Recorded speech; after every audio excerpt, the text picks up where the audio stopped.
Vous commencez la recette en ajoutant du thon à l'oignon. Une boîte de thon et un oignon haché. Vous ajoutez le thon sans huile ni eau. Et on fait revenir à feu moyen. Vous prenez votre sel et on assaisonne. Ensuite, une cuillère à soupe de poivre noir. Et maintenant, on remue. On veut que ce soit bien mélangé. Et voilà! Cette étape de notre recette est terminée. On passe à la suite. Vous éteignez le feu et vous mettez de côté. Dans une casserole, vous ajoutez 200 g de riz. Environ une tasse. Ensuite, une cuillère à soupe de sel pour assaisonner.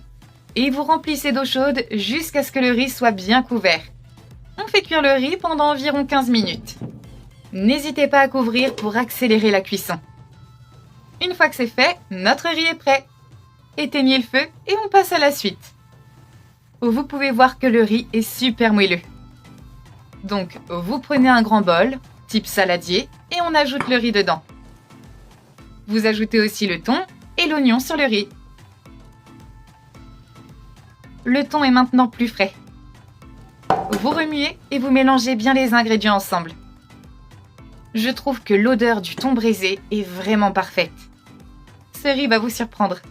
Faites-le pour votre famille et préparez-vous à recevoir des compliments. Une fois qu'on a bien mélangé, on met de côté. Et on va préparer la sauce pour la recette.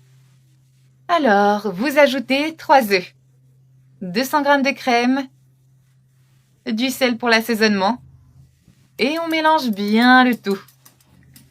On va maintenant assembler la tarte. C'est notre prochaine étape.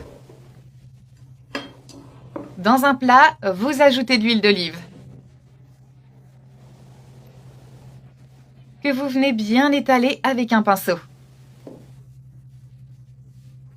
Ensuite, vous ajoutez le riz avec le thon et l'oignon.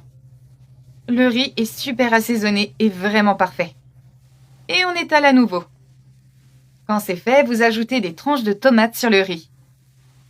Une fois que le riz est recouvert de tomates, vous ajoutez du fromage. On va ajouter du fromage mozzarella par-dessus. Ajoutez des tranches de fromage si vous trouvez ça plus simple. Et on vient terminer avec la sauce aux œufs. J'en ai l'eau à la bouche. Ça a l'air si bon. Une fois que tout est fait, il suffit juste de mettre au four à 160 degrés pendant 15 minutes. Et voilà! Alors on y goûte? Notre merveilleux riz est prêt. Découpez-le et servez-vous une belle part généreuse. Cette recette n'a pas besoin d'extra, mais elle va bien avec un petit verre de vin blanc. Alors, on passe à table? Vous pouvez maintenant